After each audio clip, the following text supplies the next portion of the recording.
Hello everyone, स्वागत है आपका अपने चैनल में प्रेप विद तुषार में। तो जैसे कि आपको पता है, रात के 8 बज चुके हैं और रात को 8 बजे आपका favourite show the 10 minute show मैं लेकर आता हूं। आज का जो टॉपिक है वो है आर्टिकल्स। आपको बताने की ज़रूरत नहीं है मुझे कि आर्टिकल्स कितना ज़्यादा इंपॉर्टेंट है। एसएससी का कोई सा एग्ज़ाम हो, सीजीएल, सीएचएसएल, एमटीएस, रेलवेज हो, पुलिस हो, स्टेट एग्ज़ाम हो, यहाँ से क्वेश्चन भर भर के आते हैं। अगर आप एग्ज़ाम देने जाओगे तो 2 से 3 क्वेश्चन आपको जीके में से आर्टिकल्स के मिलेंगे ही मिलेंगे। तो चलो आज की वीडियो शानदार तरीके से शुरू करते हैं। जो अपना पहला क्वेश्चन है वो है, नागरिकता से संबंधित अनुच्छेद कौन से हैं? आपके 4 ऑप्शन है। ए 12 से 35, बी 5 से 11, सी 36 से 51, डी 51 है। जिसका राइट आंसर हो जाएगा वो हो जाएगा आपका ऑप्शन नंबर बी 5 से 11। नागरिकता से जो रिलेटेड है 5 से 11 है। 12 से 35 में आपको बता देता हूँ मौलिक अधिकार है। मौलिक अधिकार पूछता भी है बहुत बार, मौलिक अधिकार। 36 से 51 आप डीपीएसपी बोल लीजिए, डीपीएसपी। ठीक है, डीपीएसपी 36 से 51 में है, 12 से 35 में मौलिक अधिकार है और 5 से 11 में नागरिकता है। आपको याद रखना है। तो बढ़ते अगले क्वेश्चन की तरफ। पहला क्वेश्चन बढ़िया तरीके से पोस्टमार्टम करके, राज्य के नीति निर्देशक तत्व किससे अनुच्छेद में है? आपको डीपीएसपी जो मैंने बताया है, डीपीएसपी वही, उसको ही हिंदी में राज्य के नीति निर्देशक कहते हैं। डीपीएसपी जो है ये आपके आयरलैंड से लिए गए हैं। ठीक है, आयरलैंड, ये भी बहुत बार पूछा जाता है। डीपीएसपी जो है आयरलैंड से लिए गए हैं और आपका ऑप्शन नंबर ए 36 से 51 इसका राइट आंसर है। बढ़ते तीसरे क्वेश्चन की तरफ। जो है, मूल कर्तव्य किस अनुच्छेद में दिए गए हैं? आपके 4 ऑप्शन है। ए 51 ए, बी 21, सी 75, डी 280। जो इसका राइट आंसर हो जाएगा वो हो जाएगा आपको ऑप्शन नंबर ए 51 ए। जो मूल कर्तव्य है वो 51 ए में है। मूल कर्तव्य यानी फंडामेंटल ड्यूटीज। फंडामेंटल ड्यूटीज जो है, जैसे कि होगी अपने देश के झंडे की रिस्पेक्ट करनी है, देश की जो संपत्ति है उसको खराब नहीं करना है, तोड़ फोड़ नहीं करनी है, वैसे रिलेटेड आपकी फंडामेंटल ड्यूटीज हो जाती है। जो चौथे नंबर का क्वेश्चन है वो है, राष्ट्रपति का चुनाव से संबंधित अनुच्छेद कौन सा है? आपके 4 ऑप्शन है। ए 52, बी 54, सी 80, डी 61। जो इसका राइट आंसर हो जाएगा वो हो जाएगा आपको ऑप्शन नंबर बी 54। जो राष्ट्रपति के चुनाव से संबंधित है 54 है। 61 से आप महाभियोग है। महाभियोग मतलब हो गया आपका कि जो राष्ट्रपति है उसको हटाने की प्रक्रिया को महाभियोग बोला जाता है। ठीक है, महाभियोग। और मैं आपको सरला सरला कोड आपको बहुत पता ही होगा, बहुत लोग पढ़ाते हैं सरला। मैं आपको बता देता हूँ सरला क्या है। जो आपके 79, 80 और 81, इनको, इन अनुच्छेद को याद करने के लिए कोड है सरला। ठीक है, स से संसद,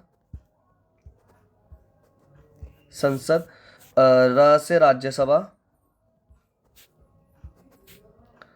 राज्यसभा, और 81 में ला से लोकसभा,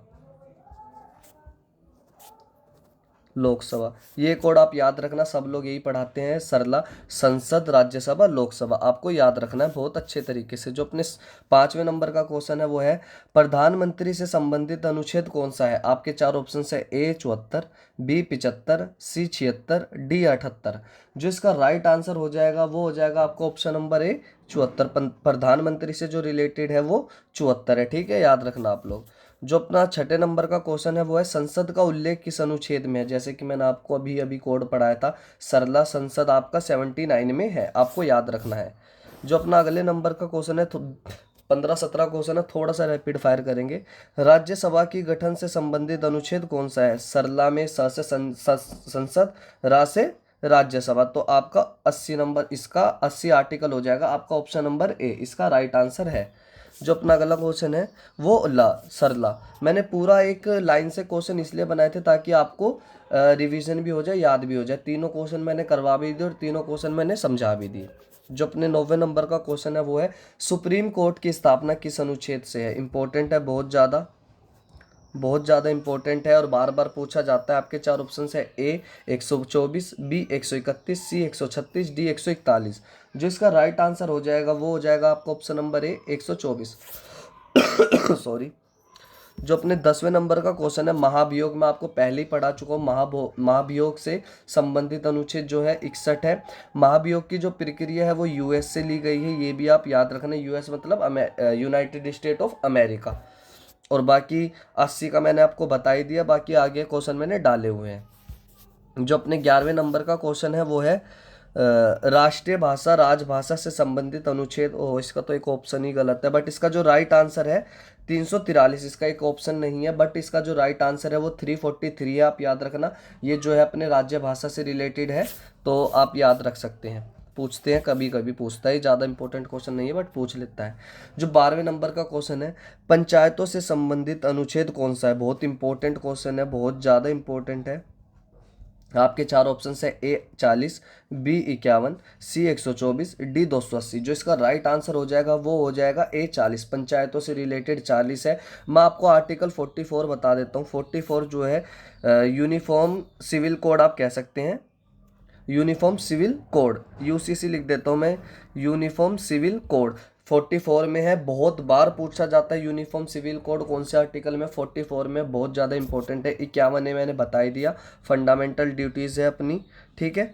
124 भी पीछे डिस्कस कर लिया है अपन ने, और 280 में आगे क्वेश्चंस लाए हो, बहुत इंपॉर्टेंट है इसलिए।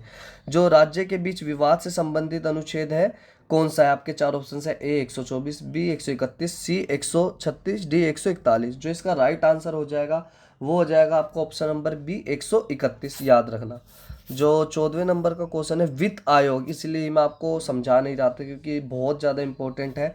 वित्त आयोग किस अनुच्छेद में है, आपके चार ऑप्शन है, ए 275, बी 280, सी 281, डी 300 जो इसका राइट आंसर है वो हो जाएगा आपका ऑप्शन नंबर बी 280। 280 बहुत। अब आपका पहला होमवर्क दे देता हूँ मैं, 380 ए में क्या है, 380 ए में क्या है, आपका होमवर्क नंबर फर्स्ट ये हो गया, ठीक है। जो अपना 15वें नंबर का क्वेश्चन है वो है शिक्षा का अधिकार किस अनुच्छेद में है। आपके चार ऑप्शन है, ए 19, बी 21, सी 51, डी 300 ए। जो इसका राइट आंसर हो जाएगा वो अभी आपको होमवर्क में ही करना है। 2 होमवर्क तो मैं दूंगा ही दूंगा, जैसे कि आपको पता है इसका राइट आंसर क्या होगा, आपको कमेंट में आंसर करना है। मैं आपको हिंट दे देता हूँ, जो इसका राइट आंसर 19 नहीं हो सकता, 1 मिनट थोड़ा सा इसके आगे ही टिक लगा दूँ, 19 नहीं हो सकता। 51 ए समझा चुका हूँ, 300 ए भी मैंने होमवर्क दिया है आपको, और 21 ए भी होमवर्क है। इनमें से राइट आंसर कौन सा है आपको अब कमेंट में आंसर करना है। तो यहीं तक थी आज की अपनी वीडियो। बहुत शानदार तरीके से अपन ने 15 से ज़्यादा 15 क्वेश्चंस देख के उसमें एक्स्ट्रा इन्फॉर्मेशन दे के 25-30 फैक्ट अपन ने आज पढ़ लिए बहुत अच्छे तरीके से। So thanks for watching. Subscribe करना ना भूलें, लाइक करना ना भूलें, शेयर ज़रूर करें, और इंस्टाग्राम पर मुझे फॉलो कर लीजिए। उधर मैं एक सीरीज़ चला रहा हूँ जिसमें मैं रोज़ एक क्वेश्चन डालता हूँ, और उस क्वेश्चन को अच्छी तरह पोस्टमार्टम करके बढ़िया 4 ऑप्शन को डिस्कस करके अपन कर देते हैं। तो प्रेप विद तुषार नाम से ही है। बाकी आपका आज का कमेंट में अपना सेफ स्कोर करना, मतलब कि जो मैंने 15 क्वेश्चंस कराए उसमें से आपको पहले से कितने आते थे, अपना जो स्कोर है वो कमेंट कर देना। तो मिलते हैं कल एक और शानदार तरीके से नई वीडियो में। जुड़े रहिए प्रेप विद तुषार के साथ। Thank you. जय हिंद, जय भारत। Thank you.